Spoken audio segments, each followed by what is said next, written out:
আপনার সাথে আমিও একমত যে আমাদের ফুটপাতগুলো আসলে যে কোনোভাবে হোক এগুলো দখল করে বিভিন্ন রকমের হকাররা মানে ইনফর্মাল বিজনেস করতেছে। এর বাইরে আমাদের পার্কিং মানে কি বলে আমাদের পর্যাপ্ত পার্কিং স্পেস না থাকার কারণে আসলে রাস্তার উপরে বিভিন্ন রকমের গাড়ি এবং যানবাহন পার্কিং করে আমাদের আসলে চলাচলের রাস্তাগুলোর বাধা বিঘ্নতা তৈরি করছে।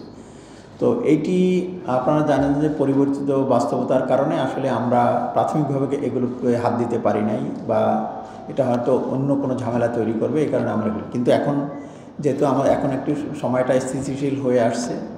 যুক্তরাষ্ট্রের এক নম্বর জিম চেইন গোল্ড জিম এখন আবারও বাংলাদেশে বসুন্ধরা আবাসিক এলাকা ও বসুন্ধরা সিটি শপিং মলে।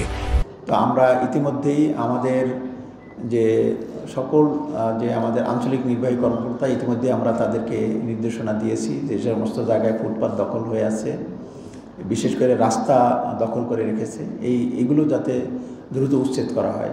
কারণ আমাদের পর্যাপ্ত নির্বাহী ম্যাজিস্ট্রেটের ছিল না, আমাদের এখন আঞ্চলিক নির্বাহী কর্তা তাদের সকলের ম্যাজিস্ট্রেসি পাওয়ার আছে, আমাদের নিজস্ব নির্বাহী ম্যাজিস্ট্রেট আছে, এবং আমরা আরও প্রায় 10 জন নির্বাহী ম্যাজিস্ট্রেট আমাদের এই সিটি কর্পোরেশনে দ্রুততার সাথে দেওয়ার জন্য আমরা মন্ত্রণালয়কে অনুরোধ করেছি।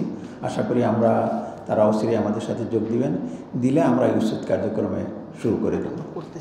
এবং এর বাইরেও আমরা ইতিমধ্যে আমাদের বর্জ্যবস্তুপূর্ণ বিভাগ কিন্তু বিভিন্ন এলাকায় এগুলো উচ্ছেদ এবং এগুলো নিয়ে আসা এই কার্যক্রমগুলো কিন্তু তারা চলমান রেখেছে। জি। For more updates, follow us on Facebook. Subscribe our YouTube channel. Get the latest update on www.daily-sun.com.